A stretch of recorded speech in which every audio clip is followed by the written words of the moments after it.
If we didn't find a property soon, the brewery was going to die.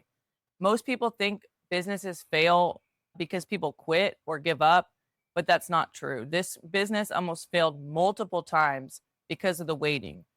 Every month that we waited, the risk just got higher. We had already gone through 3 properties and I lost all of them.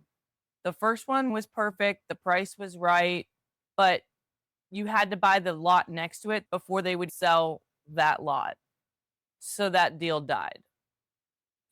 The second deal was a 1.75 acre lot that had frontage from I-95. The seller was going to subdivide an acre off of the 1.75 acres. And then we found out they would not subdivide the lot. The third property was a 3 acre lot in an industrial area that was zoned for the manufacturing. We thought that we'd be able to make it work. As soon as we went to submit it, the property had gone under contract. We had 3 losses.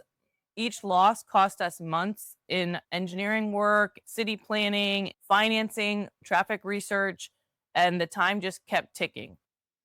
After all 3 of those properties had failed, we decided to start looking at things we didn't consider at first.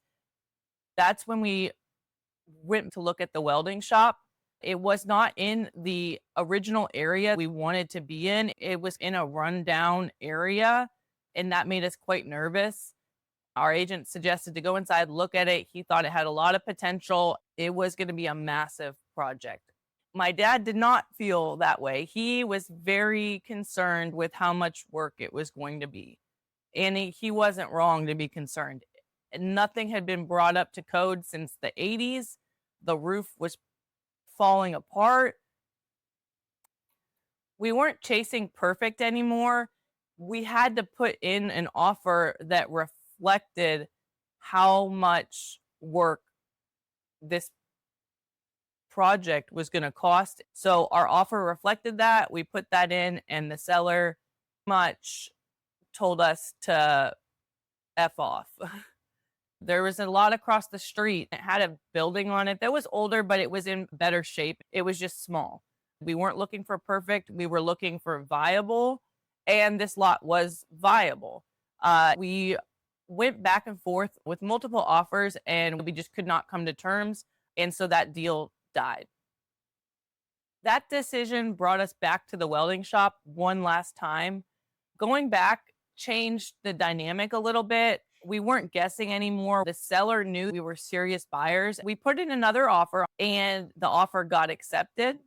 What made this lot make the most sense wasn't anything about the building, but it was about the momentum. There was already momentum to redevelop that area. We were going to be on US 1 with 300 feet of US 1 frontage. We are in the downtown CRA investment area, and they're going to be putting in almost $17 million into the downtown CRA redevelopment. They've already started on a couple projects. We need to be where momentum is already going to help us grow. We wanted to get in at a time before we would be priced out of this area. We see a vision, potential, and the momentum that the city is already putting in to redevelop this area, and we wanted to be part of that.